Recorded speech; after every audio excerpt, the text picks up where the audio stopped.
I'm doing a giveaway. Stick around to the end of the video to find out how you can enter to win. What is up, everybody? I'm NoLexGiven, and happy Gwensday. Today, we are going to be getting a little bit greedy. We're going to be using Gwen's Knighthood to upgrade a greedy in my quest to try to Knighthood everything in Storybook Brawl with Gwen and see how it works. And I was really surprised by this greedy play. It wound up working out very well for us, and part of that is we do have a very strong early game in this one. We're gonna lock onto a Frog Prince and a 4 Glory. Now, I do notice that half of this lobby has lost their first combat, which means the other half of this lobby has won, and we're playing up against a Pied Piper, which is generally a pretty powerful hero, so I'm not super convinced that I am going to win this one. I wind up backlining the Cindy in the hopes that the Frog Prince could maybe like trade with 2 goats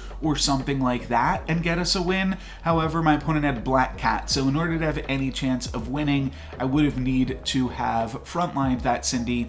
Doesn't really matter too much. We are going to get a tie. We're just not going to get that bonus 4 Glory, but we do get a tick down onto Cindy, so it still gave us something. I don't think the ticks on Cindy are worth it enough to go for a Sugar and Spice, though I don't really love the characters in this shop. We're just going to wind up playing for ties at this point, taking a Tiny and a Humpty Dumpty. I mean, a Humpty Dumpty can definitely allow us to win some of these combats as well.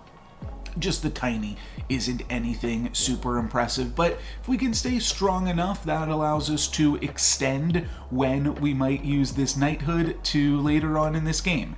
And we'll see what we are able to make work with that. On 3.0, we see Princess Peep as the only 3-cost character, so not super excited about that one, but I do like some options in this shop. We've got a Polywoggle and we've got a Stag, which are a nice little combo with each other.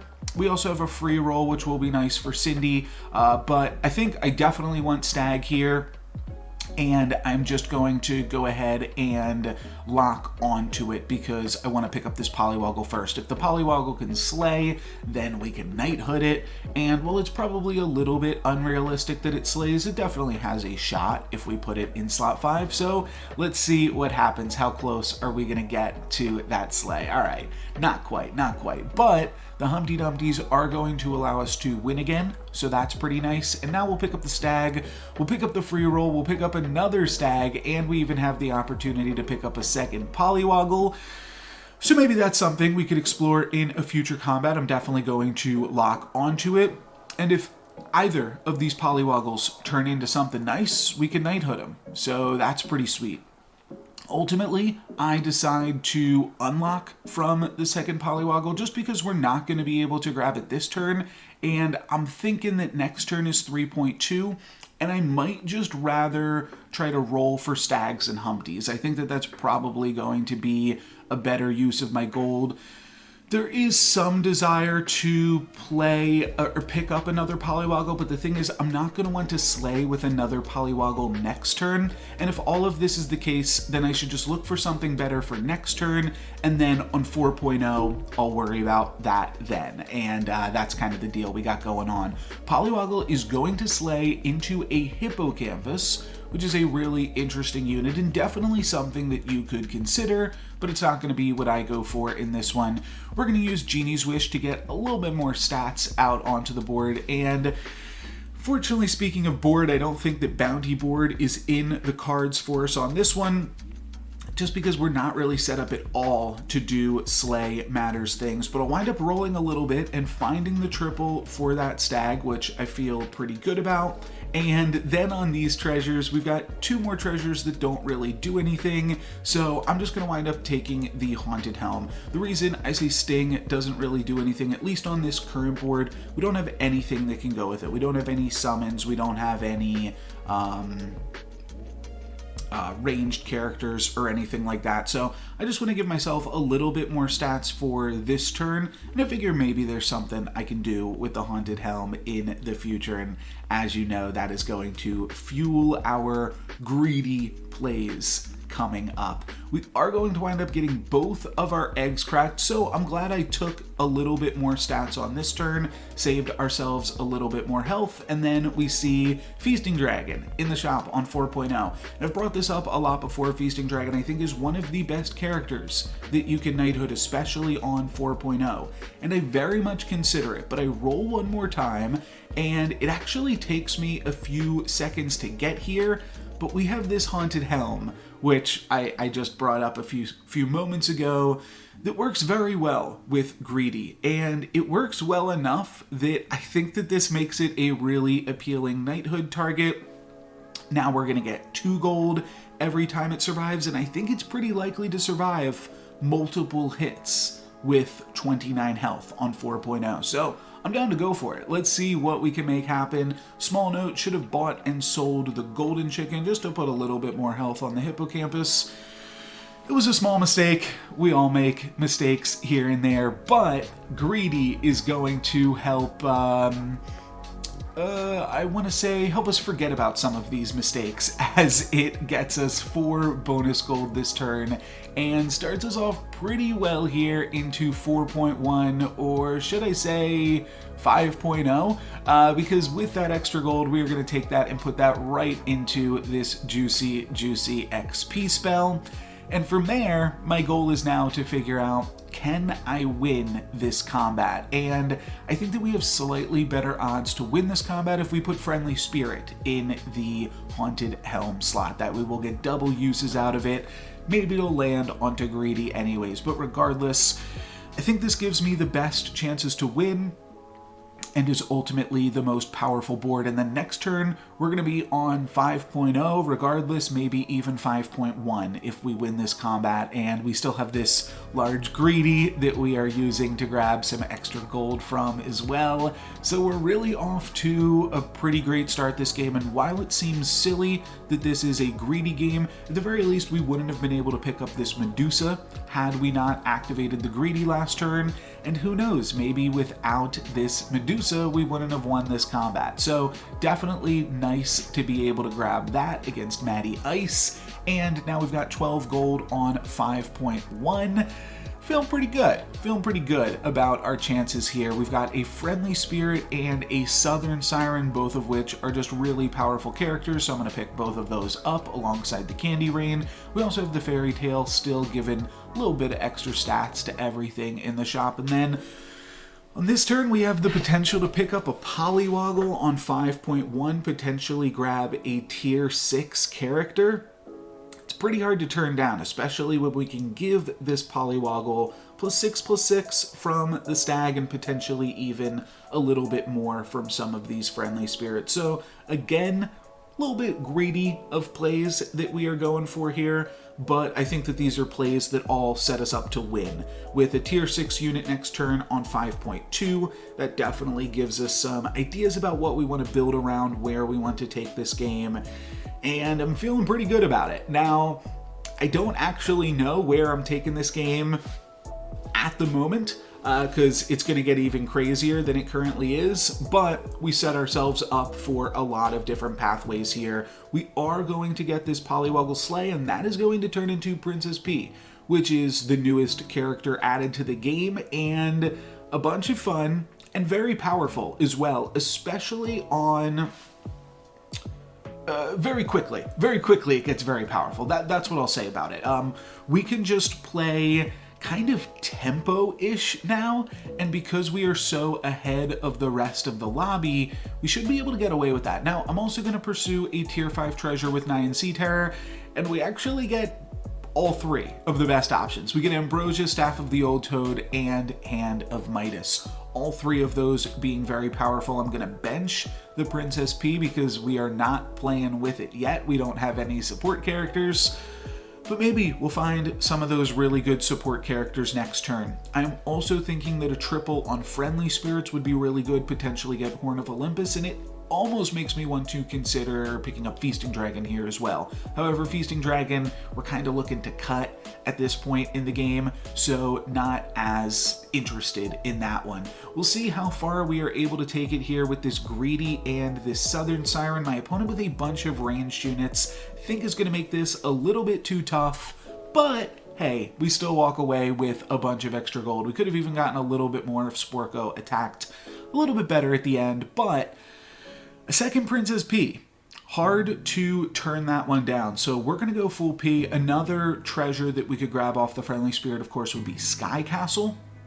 So we'll see if we can grab that here now, and we aren't going to be so lucky, but Fool's Gold, still pretty good at this stage of the game. Just grab a bunch of extra gold and monopolize the lobby with our Staff of the Old Toad, grabbing a bunch of sweet stuff. And because of that, I think I don't want to go trees, nor do I want to go dwarves. There were definitely the options in that last shop to go either of those routes, but I think I just want to kind of go full pedal to the metal, try to play as strong of a board as I possibly can, and win as soon as possible. I'm going to settle down on a few units to pick up Hercules, and one of the other things that I'm doing here is hanging on to Nyan Sea Terror. That way we can potentially True Love's Kiss it down the line. So that's kind of the idea here. Hercules going to be halfway to activating, but not quite the full way, and we'll see how much Friendly Spirit can carry us, but my opponent has got a pretty good comp here with a bunch of ranged characters. So Wonder Waddle still in this patch. This was played on the previous patch, by the way. I hope I said that at the beginning of the video. I'm pretty sure I did.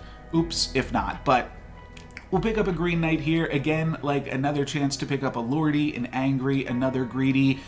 Maybe should have just played Dwarves. But at this point, I'm all in on the P plan. So that is what we are going for here. And there's another kind of interesting thing we can do in this shop with Lancelot in the Helm slot, plus supported by Green Knight. We can give it plus 20 health. And I feel like that's probably worth it. So I'm going to sell 2 things and pick up this Lancelot here, and that, oh, I have to sell 3 things actually. So that's going to be my full bench. That gets rid of Nyan Sea Terror. But I still think that it's worth hanging on to Friendly Spirit because it's just such a large character, and that does a lot for us. And then I wind up moving some things around before ultimately deciding that against the Ghost, I just want Herc in the front row. It's a little bit weird to play the Friendly Spirit in the back line, so I switched that for the Princess P. I'm not sure which was the correct lineup there. I was doing everything pretty quickly towards the end, to be totally honest. But we are going to wind up taking 7 damage up against the Ghost. A little bit awkward. We will get a treasure for that, so that's nice. We could take a Lordy. Definitely Dwarves were open. Not that there's a pool, but we were supposed to be playing Dwarves this game, and it makes me feel a little bit awkward that I didn't play that transition from the Greedy pickup into Dwarves and rather just try to transition into this Princess P comp that we found ourselves in. But regardless, we're here now. I pick up the Ambrosia, which will double up the Gumblegore, which puts a bunch of stats on the Ps and then back onto the Gumblegore. Felt like that would be good for the current board, but we're up against Wonder Waddle, so we definitely have to be careful that we don't just lose here. I'm going to go ahead and put this Merlin's Test on my double supported P, so that way we can just grab as many stats on that as possible. And here we see another Lordy before we head into combat here. Friendly Spirit going to put a whole bunch of stats onto Hercules, and that's going to be nice for us. And then we're going to see if these Gumblegores can clean it up. My opponent with 4 ranged units. However, we just have slightly bigger ranged units, and that is going to allow us to get a win, keep our Merlin's Test, and not die, most importantly. So that's really good. Here we see a few options. Mimic Chest, not really synergizing with our other treasures, but Phoenix Feather, ultimately being the pickup here, just a very, very powerful treasure, especially when we can now pick up an Echo Wood in the current shop. And I actually did not realize how this was going to work out, but it's very, very interesting. So I'll talk about that now. We're going to be playing up against the Ghost, but what's going to happen to start off this combat, obviously Phoenix Feather wants to check our biggest treasure, or our biggest character, and then resummon that. And what's going to happen is the Gumblegore is going to get upgraded because of Ambrosia. that is going to cause the Princess P's in front of it to get a whole bunch more attack, and Princess P gets double the stats from your supports, and it's a upgraded Gumblegore. So they're going to get a bunch of attack, and that means that Echowood is actually going to get a bunch of attack, which makes Echowood our Phoenix Feathered unit. Now, it was a little bit tough to see in this combat because it actually goes back down below the Princess P for a second, because of the fact that my opponent had a Robinwood. But on this combat, I'm not actually sure. The math is very tricky. The Gumblegore will upgrade, which will give both of the Princess P's a whole bunch of attack, but will that make the upgraded Princess P my Phoenix Feathered unit, or will it still potentially defer to the Echowood? So that part is a little bit tricky, and I don't think I do it on this combat, but next combat I just wind up putting the Echowood in the Ambrosia slot. That way I don't have to worry about the Echowood taking up that early Phoenix Feather. Okay, I am actually going to do it now. I thought so. So what this does is now the Echowood doesn't take up the early Phoenix Feather.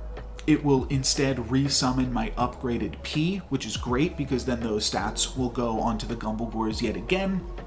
And it also means that Echowood is just going to be grabbing twice these bonuses from the Friendly Spirit and the Princess P alike. So we are quite powerful at this point in the game.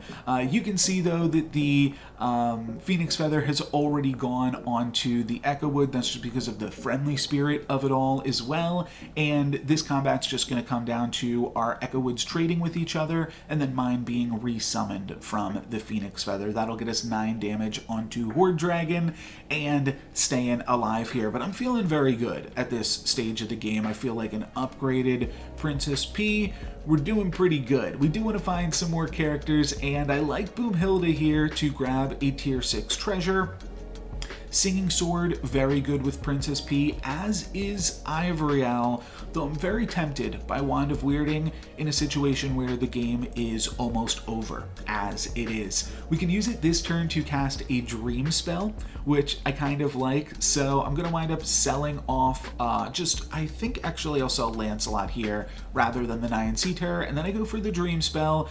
And we actually see both of the characters that I was hoping to transform into. We see Trophy Hunter and we see Muerte, so we've got our pick. And both of those would be extremely powerful right here. But we're going to go for the even high rollier option, which is the Trophy Hunter. Trophy Hunter gets that Slay, resummons from Phoenix Feather, and also Last Breaths, and just creates an insane amount of stats on my backline Boomhilda, which is going to allow me to take out Wonder Waddle, and they give me the No Lex Given emote there. Very nice, and we are definitely doing pretty good here. We do have Wand of Weirding, so I think that this Shrivel is a pretty good spell to cast. If we take a look at this Horde Dragon's board, they've got 2 Echowoods and a Good Boy. Both of those things would be, or all 3 of those things rather, would be great things for me to Shrivel. I also consider the Lightning Dragon because I do think that it would be potentially nice to take out the like Echowoods or some of the other things that they got going on, but ultimately I don't pay it any attention and also don't really care about this Echowood. I'll be honest, I don't remember exactly what I thought I was looking for in this one, because Jormungand could have worked out okay for us, but yeah, ultimately just wind up rolling down. Doesn't really matter. Our Shrivels aren't going to hit. That also doesn't really matter because Princess P is going to slay and resummon. So this is a whole bunch of stats onto Gumblegore and onto Echowood. My opponent's Echowood also large. We can see that they are World Tree with a Singing Sword, but we are going to wind up trading Echowoods, and then my Boomhilda can take it down. So really sweet comp. Definitely fun at the end to start slaying with a Princess P, which is obviously very powerful. One of the more powerful endgame comps you can put together. This is like a early version of that board, and basically the reason for that is we weren't playing Storybook Brawl 99. There was only a few players in the lobby, and we also got into this comp so quick with that early XP and then those polywoggles and my 6.0 turn both finding me a Princess P, which is now probably renamed to Empress P at this point, so apologies for that confusion, though you probably know what I'm talking about anyways. But really sweet game, and Greedy certainly helped in bringing us here. It was definitely a little bit of a greedy pickup, I think, but with the Haunted Helm, definitely a really strong play. To be able to play a 29 health upgraded Greedy, I thought was pretty sweet. That's going to be it for me today, guys. Thank you very much for watching. I'm No Lex Given. Peace. This week's giveaway word is dust. Each week I use a new code word. That's just to distinguish who's commenting for which week, and the reason I have you guys say a code word, that way I can tell who is interested in the dust and who's just commenting to say hi or that they enjoyed the video, stuff like that. You can definitely do both. Just make sure you include this week's code word. You can also enter as many times as you want per week, once per video. You can go back, leave comments on old videos, just make sure they include this week's word, but there's no limit to how many times you can enter, other than, I guess, the amount of videos that I have. And I've been putting out a bunch of Storybook Brawl videos since last October, so yeah, there are a bunch of opportunities to enter to win. You can go through the backlog and watch some of those, but it's been really fun to receive the comments from you guys, get that level of interaction. You can also